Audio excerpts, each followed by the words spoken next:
I'll get into the rules and read over the rules for everyone. We do have some information up here that George Phillips from Reclaim New York wanted us to have, as well as we have a flyer for George Bazama. I hope I'm pronouncing that right.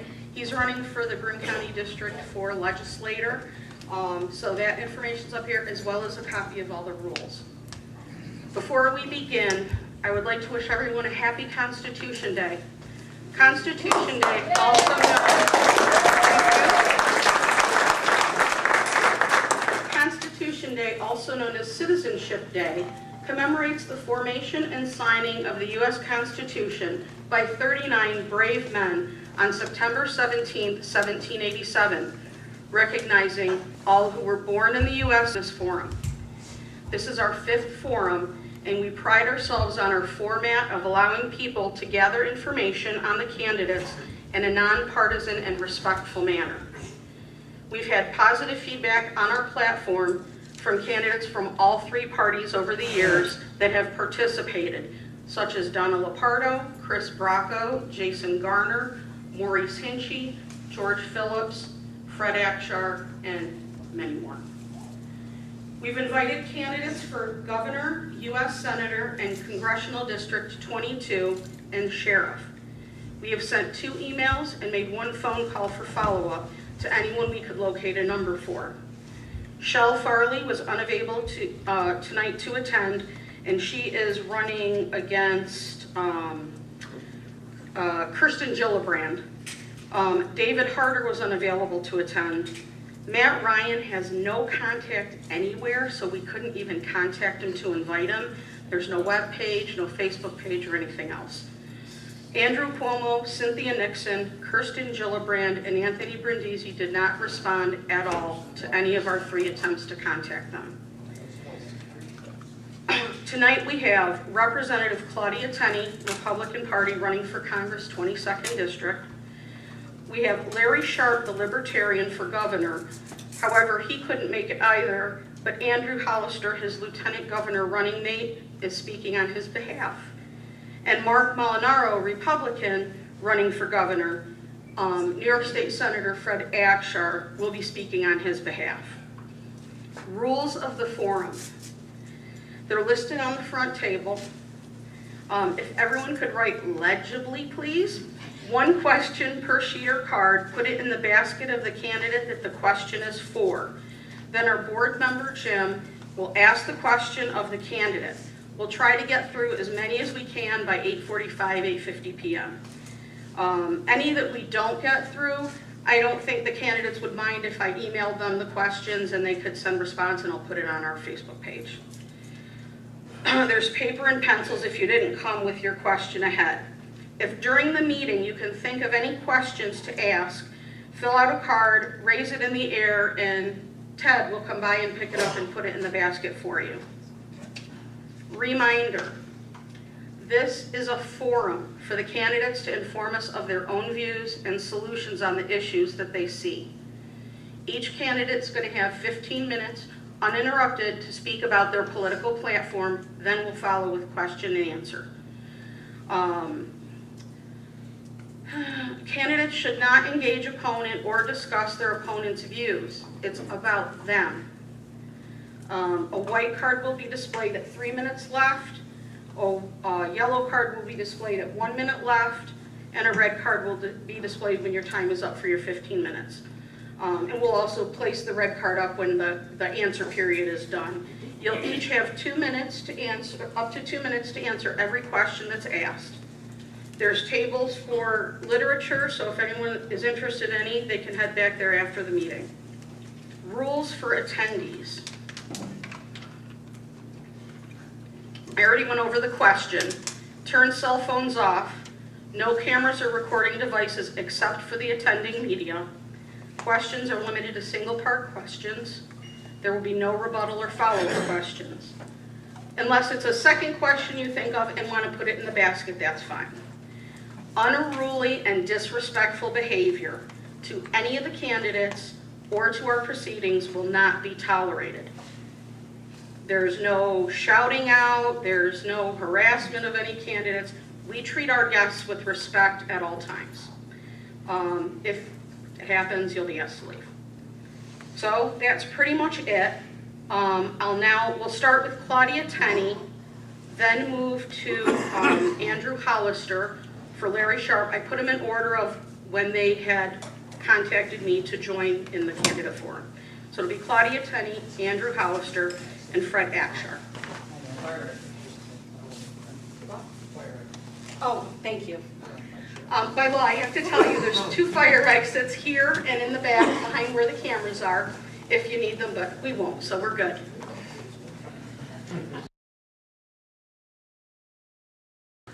Thank you everybody for coming out. I see some familiar faces in the crowd, which is awesome. Some of you that I've worked with for years, others of you that I've met along the trail, but I see a lot of you that I've never met before, which is amazing because there's more and more voters coming out, becoming interested and engaged in the process. So for those of you who don't know me, I just want to kind of give you an idea of who I am. So in November, you have an idea of who you might be choosing and what type of decisions I might make in Albany. So I was born and raised in Rochester, New York, definitely Western New York, upstate, but born in the city. So sometimes that has a little bit different of a feel. I was born and raised in the 19th Ward. I don't know how many people know Rochester, but if you know Rochester and you know the 19th Ward, we were actually rated worse off than Detroit just a few years ago. So just to give you that picture, that's where I grew up. At 18 years old, regardless of where I grew up, I knew that I absolutely loved technology. I had a passion for building solutions and for fixing things. So I actually started my first company at 18. It's an IT company. I still run it today. We have 7 employees. We made a commitment to the community, to stay in the community, never outsource. And we've kept that promise to this day. Every person who works for us lives in Rochester, New York. But that wasn't the only thing I did. I became a volunteer first responder because serving the community, I wanted to do more than just work. So in my free time, I was a volunteer EMT. I worked on different emergencies. I worked the late night shift because during the day I worked. And that's how I spent my weekends. I also became a ham radio operator, and I started working with groups like Aries and Races to provide emergency disaster communications. So when things like hurricanes come through, I actually went to the command center there to help facilitate communications to help people. It's just what I enjoy doing in my free time. But how did I get here? Why am I doing this today? Well, to be honest, I grew up in an inner city school, graduated from an inner city school, and my education on the Constitution was actually mostly from home, not so much in the school district, in the school system. And so I grew up hunting, had my bow and gun hunting license at 12 years old. That was a big part of my family's culture. My grandfather was a World War II vet. And so every chance he got, he instilled that type of upbringing in me. And so as you would imagine, firearms were actually a big part of my life, and constitutional rights were. But in school I learned that the Constitution was absolute, and that it protected us from our government. Well, in 2013, I had a really rude awakening. The SAFE Act got passed. And I learned something, a big something for me at that time. And that is, in New York State, the Second Amendment's not the Second Amendment. It's a second suggestion. And our Constitution is up for grabs. And our rights are up for grabs. And so that woke me up. So I started traveling the state doing voter registration, voter education. That's the only thing I knew to do. This was me learning the process. Well, something changed for me about 2 years ago. 2 years ago, I got married. My wife and I started planning for children. And you know what happened? Just something I never expected. Friends, family members, people would ask me the same question independently, over and over again.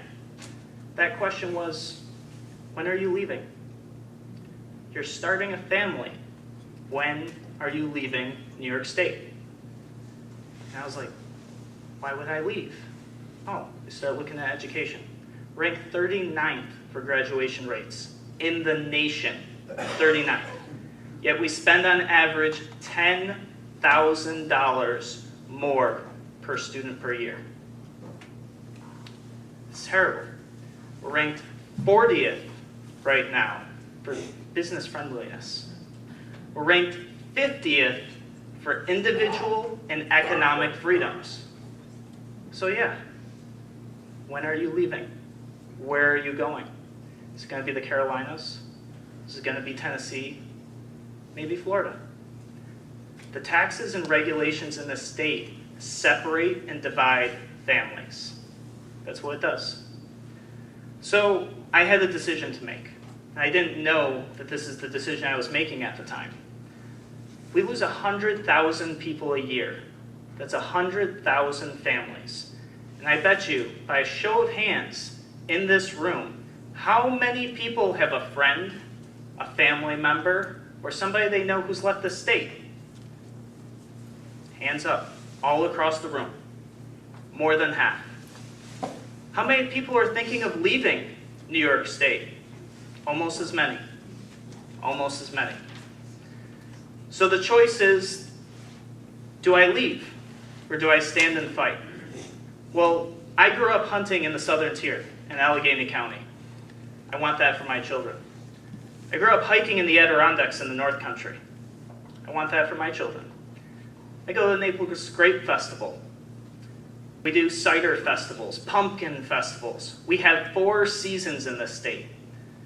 We have the biggest city in the country here, if you like that sort of thing.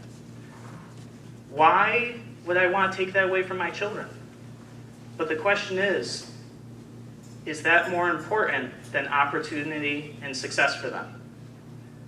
So I decided I would stay here in New York under the condition that I would fight for New York, that I knew that I would be proud to say that I raised my children in. So what would that look like? Well, for starters, it would look like 100,000 New Yorkers deciding not to leave our state. Well, what causes that? Well, we talked about education, taxes, regulation. So let's start with education. Right now, our education system is a disaster. It is a disaster because we have mandates that force how and what teachers teach. We have a really simple saying: let teachers teach. Eliminate standardized testing before high school. Allow the teachers and the parents to work together, because those are the ones who know best how a child will learn, not some bureaucrat in Albany. What does somebody in Albany or New York City know about how your child learns? They don't. Do they know the best way your child learns? They don't. Do they know what's important to your community for learning? They don't. They just blanket our state with what they think is best, with no consideration for your local community and how your child learns. They stuff them in a box. We need to break that box. Let's talk about taxes. How many people consider or know somebody who's moved to Florida? Florida. Yeah, Florida and the Carolinas. That's where we all go, right? There's literally communities in Florida and the Carolinas of people who have left New York. So many in the Carolinas, they actually have a name for us. They do. They call us halfbacks. If you go to any of the Carolinas, and you tell them you're from New York, say, oh, you're a halfback. What's that mean? Oh, you went to Florida and halfway back. You are a halfback. That's what they call us there. So why do we move to Florida? People say, well, we pay a lot of taxes because we get a certain level of services. Well, we just talked about education. We're not getting that. We pay a lot for that. But where are these other services? Well, Florida has more people than we do. They have more population.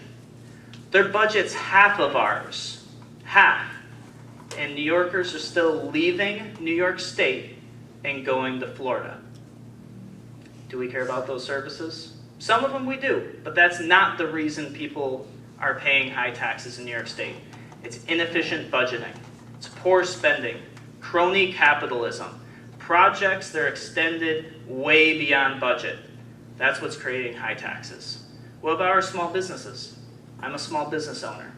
I've tripped and stumbled through the New York State system throughout the entire duration of running my business. The entire thing. And you know what I learned? New York State has no problem crushing small businesses.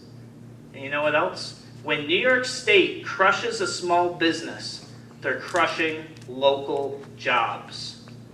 That's what brings in our foreign labor. If we can't support ourselves with local jobs and small businesses, what's the alternative? Foreign labor. People getting paid under the table.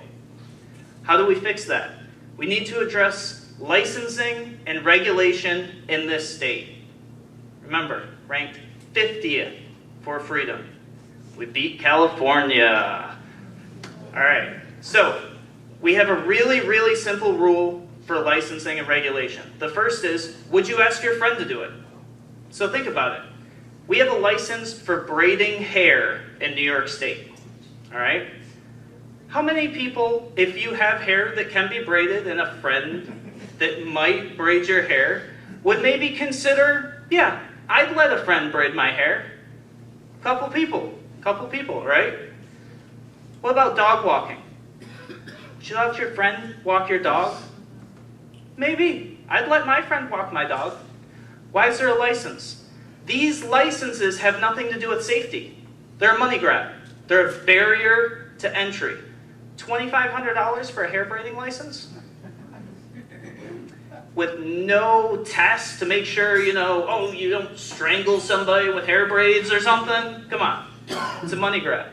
Not only that, who is the person that starts a hair braiding business? A dog walking business? Is that your $1 million playboy? No. Maybe somebody who's got a broken resume. Somebody who's looking for a second chance. Somebody who sees a service that they can offer in their community and they want to offer it. And we're stifling this growth. We're preventing these jobs from entering our community. I got another question for you. You gonna ask your friend to remove your gallbladder? Probably not. Get a license for that. Let's make sure that's still safe. Let's make sure there's still a license for that. Let's use what some people might call common sense or innovative thinking. We can do this. We can have a New York that's friendly to businesses without things collapsing. In fact, we can have a New York that's friendly for business and will grow and we will prosper. So in New York State today, 100,000 people leaving every single year. 100,000. Does anybody know how many of those people leave New York City? 0. New York City does not lose population. It hasn't in almost a decade. In fact, New York City has gained population. So that 100,000 people that we lose every single year, it's actually 1 million just in the last 8 years. It's gone up. Last year was 175,000. The number keeps going up and up and up. Upstate's losing these people. And what's happening is the youth are leaving. The youth are leaving because New York State keeps only old money here. They want the old industries. We don't foster growth and innovation and exciting things. We hit it with a stick and we regulate it out of existence. You all see it when somebody graduates. And what's the first thing they do? They get their college degree. They leave this state. Why do they leave? They leave for somewhere that's more fun, a little more free. They also leave because we don't have any jobs. It's really hard to pay off $80,000 worth of debt in a state that takes more of your tax dollars than any other state and pay off your student loans. So they up and they leave. The taxes and regulations in this state divide families. So I'll leave you guys with just a brief vision. And that is, on November 6th, you're going to have a decision to make. And I'm not going to try to tell you what decision you should make. I only ask that you check out Larry Sharp and myself. Look at the proposals that we're offering. They're very detailed. Some of the proposals are pages and pages long of very well articulated and calculated out changes that we can use for New York State. But we did something else. We took them from states that are already doing it successfully. A lot of this stuff we didn't just make up. We found somebody who's already doing it successfully. So on November 6th, before you fill in that voting booth, I want you to think about what new New York might look like. That new New York would look like students getting competitive K through 12 education. Small businesses having the chains of regulations and high taxes broken so that they can be successful. A new New York looks like families not having to flee this state. Instead, considering when they go to raise a family that maybe New York's the place to do that. Thank you very much.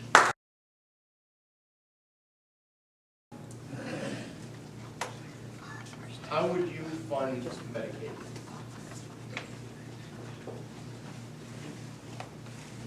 How would I fund Medicaid? All right, so for Medicaid, to be honest, we don't have a tremendous amount of changes we want to make to Medicaid right away. We have so many issues in New York State, like education, our tax burden, and our high regulations, that we don't have a huge plan of changing how Medicaid works. But there is one change that we want to make to Medicaid, and that is to copays. We want to change the copays from $1 and $3 for doctor's visits and hospital visits to $12 and $36. Now you might be wondering, why would we make that change? The reason is people are using the ambulance as a taxi. People are using the ambulance as a taxi. They have a stubbed toe. They call the ambulance. Take me to the one by the mall. Oh, I feel better now. Meanwhile, you have chest pain. You have an actual problem. And the ambulance is tied up. The waiting room is full of people with stubbed toes. Now, you might be worried that can people afford $12 and $36? Absolutely. If it's an emergency, you absolutely can. How do we know? Everybody has a cell phone. Your nails are done. You can afford $12 or $36 if it's an emergency. The people who truly cannot afford it don't have an address, and it will not change for them anyways. It'll still be free for them, no matter what.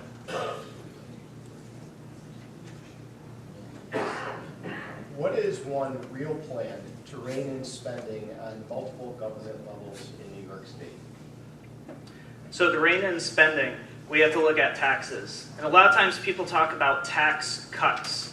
But to be honest, I'm not a fan of tax cuts, because what happens when taxes get cut, they get shifted somewhere else. So maybe you lower the gas tax, but now we got you on property tax. Maybe we lower the business tax, but we get you on, a permit tax instead, or some new license. So we need to address spending. It starts with dissolving or assigning responsibility to all these boards and committees that are responsible for our money. If you look at what happens in New York State today, what happens is people are going to jail on these boards and committees. And what's happening is nobody's truly in charge. You look at somebody gets appointed to a position of a committee, that committee gets in trouble for corruption, nobody's really in charge. Those people go to jail, but not the people who appointed them. You see that in the media constantly. And you wonder why one person goes to jail and somebody else doesn't. So if we want to address spending, we have to assign responsibility and transparency to everything so that the person who's actually pulling the strings, and so that it's transparent and so that person is actually responsible. What, if any, relationship, in your view, there is among free minds, free markets, and the free people?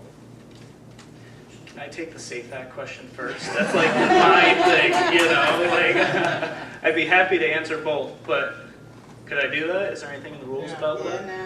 Well, you're really supposed to answer the question. Okay, all right. So I'm sure it'll be in there somewhere. You're going to have the All right. opportunity for a closing statement, and during your perfect. closing, you can... I can speak address about that. All right. So the relation between free minds. Free minds, free markets, and the free people. Okay. So the relation of those three things is the foundation of what America was founded on. The idea that there should be no taxation without representation. This is what our country was founded on. We've lost sight of that over the years. We literally fought for our independence over a tea tax, over taxation without representation. So those three things, the things they have in common, are all of you here in the room. And the type of liberty you should have today. Remember, we're ranked 50th in freedom. Do we have that today? We don't have that today. But November 6th, we can turn the direction of New York State out of the direction of tyranny and back in the direction of freedom. And we can work towards those three things being a reality here in New York State. Mr. Hollister, do you believe in strong borders? I believe in safe and secure borders. So this is actually a question that comes up very often when people hear of the Libertarian Party, and they immediately hear and think that the Libertarian Party means open borders. Open borders in the definition that they talk about is very different than what mainstream media says. What we talk about is government not restricting people unnecessarily for travel. So what does that mean? That means if you're an American citizen and you can validate who you are, you should be able to travel freely in and out of your own country. If you're a dangerous person, in the libertarian principles, we talk about the NAP, the non-aggression policy. We talk about protecting people from aggression. If you are a dangerous person, we don't want you causing aggression to other people. So strong borders kind of has a cool ring to it, but I like the idea of safe and secure. I like the idea of still being able to travel to Canada and back very easily, but knowing that we're doing due diligence to protect our people. Mr. Hollister, same question. Certain members of national and state politics want to increase personal and corporate tax rates. Specifically, what will you do about this? Start by saying no. I don't believe in raising taxes at all. In fact, I just talked about how we need to cut spending so the taxes can go down. Now, I mentioned that I don't like cutting taxes because taxes shift. Well, when we cut spending, there's something else we want to do, and that is eliminate unfunded mandates from Albany. What does that look like and what does that mean? I don't know how many people know what an unfunded mandate is, but basically it's a royal decree from Albany saying you and your county, you and your village must buy this thing, and we're not paying for it, you are. In my county, it makes up 85% of our budget. We're left with less than 15% to work on things like our roads and other things that are important. So we eliminate unfunded mandates in Albany. We cut a ton of bloat out of government, and we actually let you vote locally on your taxes. So I give you the choice to vote. If you think you're not paying enough taxes, by all means, once we do this and give the power back to your county, you can go and vote, yes, raise my taxes. But I am going to just go out on a limb here and say that probably everybody in this room is going to vote to lower their own taxes. I won't do it. It'll be your choice, and you will do it. Thank you. Mr. Hollister, how would you resolve the budget crisis in New York? Back to unfunded mandates, I guess. So, no, actually, we have an infrastructure problem in New York. And you know that we have this because as you drive through the roads, you see it. We have a huge problem with contracts being assigned to companies who spend way more than budget is allocated. And we talked about cronies and how that works. Well, an idea that Larry and I have is leasing naming rights to our infrastructure to cover the cost of tolls and to cover the cost of repairs. What would that look like? That would look like a bridge in New York City. Instead of being named after our royal family, maybe we name it after a company that's willing to lease the name on the bridge for $100 million a year, under the condition that they cover the maintenance too. Now let me ask you this, say it's Bank of America, it's now the Bank of America Bridge, and every day during rush hour their name gets mentioned hundreds and hundreds of times on every news station in the state or in that area. If there's potholes on that bridge, what does that make their image look like? You're gonna drive around, boom, boom, boom, boom, boom. Staples sucks, right? Not only that, the crony capitalism goes away. Because if they pay a contractor to fix those holes and they don't, they're taking them to court and suing them. What happens today is us as the taxpayers, we're on the hook, we pay out anyways, and they still don't fix the roads. Mr. Hollister, would a Sharp-Hollister administration, what would a Sharp-Hollister administration do to curb the abuse and reduce the cost of social welfare programs? So transparency is the very first thing we would do. But there's another thing we're going to do, and that is a charitable choice credit. I don't know if anybody's heard of this. It's been going on in Arizona, I think, for over a decade now. It's been wildly successful. So a charitable choice credit works like this. You get $250 of your tax money that you're already paying, and you get to choose a nonprofit in your county that it goes to, a nonprofit that you believe in. You can take another $250, and that can go anywhere in the state. So what are we doing here? We're building competition to a broken government system. So if there's a social welfare program that's important to you, maybe that's helping veterans, maybe it's an alternative to the VA, maybe it's a women's shelter, maybe it's an opioid crisis shelter, you can actually choose as the taxpayer to either keep it the same, let your tax dollars go to where your tax dollars normally go, or you can choose once a year to redirect your tax dollars to that nonprofit into the thing you want. Now what's going to happen? Competing nonprofits are going to pop up. They're going to be locally ran, and you are the customer. So if they're not doing well, you direct your tax dollars elsewhere. Ideally, over time, what will happen is the dependency on a government program that does not work is replaced with your choice, with a program that you believe in, that you see in your community working every single day. Thank you. The New York Constitution has no firearms provision, but the civil rights law says the right to bear arms cannot be infringed. Does this law actually apply, and how can you ensure it is followed? So I think I probably started off by saying that I found out in 2013 that we consider the Second Amendment the second suggestion here in New York State. So yes, our Bill of Rights absolutely applies in New York. And I'll tell you how we're going to make that happen. We're going to do three things, and this is specific to the SAFE Act, and we'll spread it to other laws that we have to. The first is in our first 90 days in office, we create the Office of the Pardon. The purpose of the Office of the Pardon is to get people executive pardons from the governor's office when convicted under the SAFE Act. They are victims of the SAFE Act. Their constitutional rights were trampled on. We will get them an executive pardon. We're going to do something else. We're going to tell law enforcement SAFE Act is a zero priority. If you have the choice between counting the mags in somebody's, or the bullets in somebody's mag, or picking your nose, please pick your nose. Law enforcement love that, because right now we're asking them to violate their oath of office. Last thing we are going to do as a Sharp-Hollister administration, veto any and all funding, period, for the SAFE Act. We'll spread that to other Second Amendment issues in the state. We will support the Constitution, and we will support the people who took an oath to protect the Constitution. Thank you. Independent contractors have been locked out of many construction projects because of New York requirements that any state-funded projects, such as SUNY buildings, be built by union labor.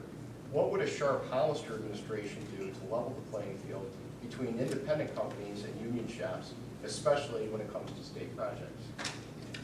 So this actually goes beyond unions, right? This is regulation, once again.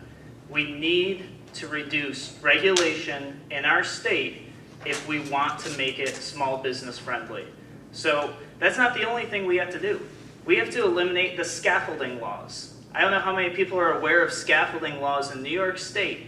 We're the only state in the union that still has these laws. One of the only ones to ever have them. And it places a huge insurance burden on every project. It makes things take significantly longer, and it makes it near impossible for small contractors to get bids. And I know you guys know about it because I see smiles and nods in the audience right now, and you know that if we're going to help these small contractors, We get rid of scaffolding laws, and we fix these regulations that have nothing to do with safety. All they do is prop up big businesses and keep the little guy from being successful here in New York State. Thank you. Should marijuana be legalized? So we talk about agriculture and our small farmers. We can absolutely help save our small farms if we legalize hemp and marijuana for our small farmers. Hemp is actually a product that contains no THC. You can't get high on it whatsoever, and you can use it as an alternative to cotton and plastic. So I say yes. I say absolutely. Legalize hemp, legalize marijuana. In New York State, we will save our small farmers. Other states have done it successfully. They have. Now somebody's going to say, but wait, when Colorado did it, didn't their crime go up? It did. But the reason it went up is not because high people were driving around and crashing into people. It went up because the federal government doesn't allow you to put sales for marijuana into a bank insured by the FDIC. So marijuana and hemp farms were being vandalized and robbed because they were cash businesses. So yes, crime went up. Once they added security, crime went way back down to where it was. So legalize hemp, legalize marijuana, save upstate farms. Thank you.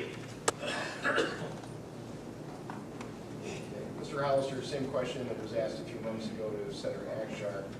Would you support any change in the state's custody structure or any changes in the Family Court Act? Absolutely. So the Sharp-Hollister administration believes that in family court, custody should start at 50-50 and work from there. Today it starts at 4 days a month for a father, and many times they're asked to pay full child support. This happens to mothers as well. It's not focused just on fathers, but overwhelmingly we hear from fathers who pay 100% complete child care for their child, but do not get to see their child at all. So we want to move the bar. We want to change it. Start at 50% custody and work there, not 4 days a month. My major issue is the life issue. How would a Sharp-Hollister administration construe life, liberty, and the pursuit of happiness? So life, liberty, and the pursuit of happiness. That sounds like quality of life. Freedom to move, freedom to spend your money, freedom to not be tied to your property, which is where a lot of New Yorkers are today because of our extremely high property taxes, our overburdensome regulations. I meet people who tell me they want to leave, but they can't because their property taxes are so high, nobody will buy their property. But they can't afford their property taxes either. So life, liberty, the pursuit of happiness here in New York State starts with deregulation, cutting spending, and making sure that we have opportunity here, mobility, the chance for you to do what you want with your life. Less money taken out of your pocket, a better education system, less people leaving our state for other states. Thank you. I want to thank everybody for being so engaged in the political process because we need more. 70% of New Yorkers don't vote. So you guys are the ones that are going to drive change this November. But I'm going to let you guys in on a little secret before I leave, and that is I don't know everything. I don't. Neither does Larry.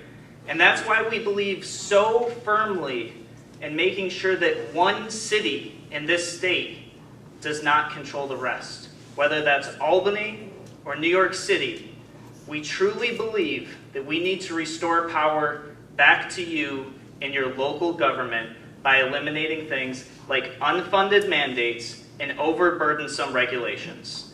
When we do that, New York City doesn't have all the votes anymore to control what happens in your county. You, your neighbors, your community can come together, vote together, and make the changes you want.